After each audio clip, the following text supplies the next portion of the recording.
आज की कहानी की शुरुआत होती है एक कपल को दिखाते हुए जिनके इरादे कुछ ठीक नहीं लग रहे हैं देखने से। दरअसल आज इन दोनों का प्लान है ग्रोसरी स्टोर को लूटने का, जिसके लिए पूरी तैयारी के साथ है।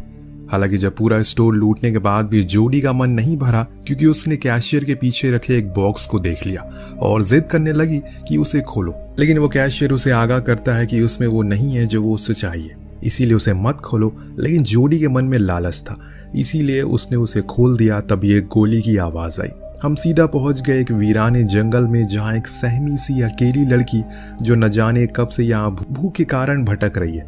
आगे पीछे उसके कोई नहीं था, न जाने क्या हुआ था उसके साथ अतीत में, जो अभी इस हाल में है वो। लेकिन फिलहाल अभी उसे अपने सामने एक लकड़ी की झोपड़ी दिखाई देती है। वो फौरन उसके अंदर चली गई, जहाँ समांथा को खाने से भरा एक बैग दिखा। जो कुछ भी था उसके हाथ लगा, उसे वो खाना शुरू कर देती है। लेकिन तभी बाहर से किसी की डरावनी आहट सुनाई दी। कोई तो है जो इस तरफ बढ़ रहा है। इस डर के चलते समांथा वहां रखे एक बेड के नीचे छुप गई। तभी वो शख्स अंदर आया। हाथ में उसके एक कुल्हाड़ी थी, पर वो कौन था ये हम नहीं देख सके। उसने अपने खाने का बैग उठाया और चुपचाप चल पड़ा। नीचे छुपी समांथा चुपचाप सहमी सी छुपी रहती है। जब कुछ समय बीत गया तो उसने निर्णय लिया कि अब उसे यहाँ से बाहर निकलना चाहिए, इसीलिए वो फौरन भागने का फैसला करती है। लेकिन तभी अचानक उसकी टक्कर उसी आदमी से हो गई जिसका नाम टॉम था। लेकिन वो उसे कोई नुकसान नहीं पहुंचाता, बल्कि वो तो उसकी मदद करता है। जो देख समांथा उससे माफी मांगती है कि उसने उसके बैग से खाना चुराया, क्योंकि वो 2 दिन से भूखी थी। दरअसल उसकी कार खराब हो गई है बीच रास्ते में, तो उसका हस्बैंड पास के ही पेट्रोल पंप पर गया मदद के लिए, लेकिन अभी तक वो लौटा ही नहीं। इत्तेफाक की बात यहाँ ये थी कि टॉम की कार भी खराब हो चुकी है, बल्कि वो तो यहाँ 3 दिन से फंसा हुआ है। अब ये सुनते ही समांथा घबरा गई और कहा कि उसे जाना होगा अपनी पति के लिए, हो सकता है कि वो आ गया हो।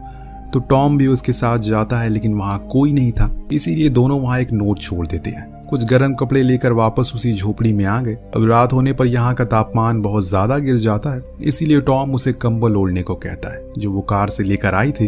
पर उसे ये समझ नहीं आया कि उसका पति उसे ऐसे बीच जंगल में अकेले छोड़कर क्यों चला गया। साथ लेकर भी तो जा सकता था।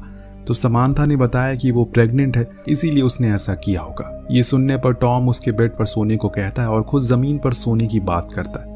सोने से पहले उसने उसे पीने का पानी दिया, जो कि वो पास में बह रही एक झील से लेकर आया था। लेकिन अजीब बात यह थी कि अगले दिन जब वो वापस गया तो वो झील का नामो निशान ही नहीं था। पर इन्हीं उलझन भरे सवालों को लेकर दोनों सोने के लिए चले जाते हैं। बीच में समांथा को एक बुरा सपना भी आता है, जिससे कि सुबह उसकी जल्दी आंख खुल जाती है। लेकिन आसपास उसे टॉम कहीं दिखाई नहीं देता। बाहर गई तो उसे एक सफेद बालों वाली लड़की बेहोश पड़ी मिली।